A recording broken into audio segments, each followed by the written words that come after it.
Continues. We're continuing to follow developments in the Mike Nifong announcement. He intends to resign. Steve Daniels joins us with the latest. Steve? Larry and Tisha, there have been rumors about this around the courthouse at the State Court of Appeals where the ethics trial is underway in Raleigh, but this did come as a complete surprise to everyone who was watching this, us included here in the Breaking News Center when the news came about 90 minutes ago that Mike Nifong said he would resign. He tearfully told the world he intends to step down. He told the State Bar disciplinary panel exactly why he wants to leave the job. It is not fair for the people in my community to be represented by someone who is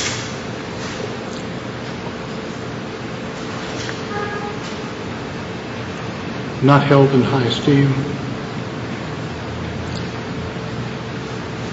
by either the members of the community or the members of the profession. We also reached out to former Duke lacrosse coach Mike Pressler for his reaction to this. As you know, he was the coach of the Duke lacrosse program for 16 seasons, and he resigned in the weeks after this scandal broke. He said really this resignation by Mike Nifong is too little too late, and he also talked about watching Reed Seligman, one of his former players, testify this morning at the ethics trial. The toughest day was to see Reed Seligman on the stand today and to see the pain. You know, the pain that he, his parents, all those, the other two boys, the families we all went through, to see it come out again, the pain that we've haven't gone through recently, but relived, from a year ago, and to see Reed deliver, like the man of character he is, in probably the toughest moment of his life.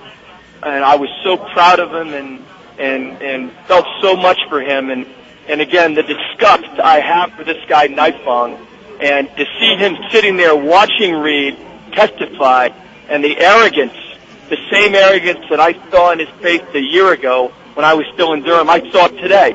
So for him to come out, cry in court, throw those emotions to the State Bar and resign and try to get a lesser penalty, again, I don't buy it.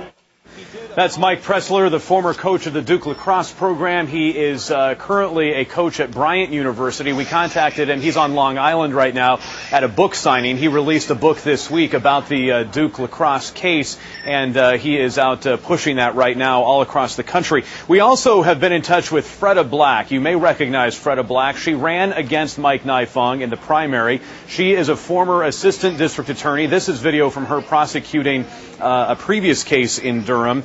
And that was the Mike Peterson case, in fact, that she played an important role in prosecuting. That's her. You remember her holding that poker in the Michael Peterson murder case. Freda Black lost to Mr. Nifong in the primary, but she released this statement to us just a few moments ago. She says, "I sincerely hope that Mr. Evans, Mr. Finnerty, and Mr. Seligman understand they got caught up in the perfect storm where a district attorney was more interested in politics rather than protecting the rights of the innocent." She goes on to say, "I would like to have the governor's consideration for the appointment, and I will seriously weigh my options of mounting another campaign in 2010. The way this works from here is Governor Easley now has the job of selecting someone to fill Mike Nifong's position since he is resigning. And again, Freda Black has said officially now that she is interested in that. But the big news, the big headline, Mike Nifong resigning as Durham District Attorney. The ethics trial continues right now. Now he is trying to save his law license. Of course, this ethics trial could end with him losing his law license. Right now at abc11tv.com, we want you to go to our website. If you are not caught up on all the details, you can go to our homepage and you can hear exactly what Mr. Nifong said during today's testimony when you click on the link. Again, complete eyewitness news coverage of the ethics trial at abc11tv.com. That's what we're watching in the Breaking News Center. More reaction as we get it, and a complete wrap-up on the day's events on Eyewitness News at 6. Tisha, to you now. Steve, thank you.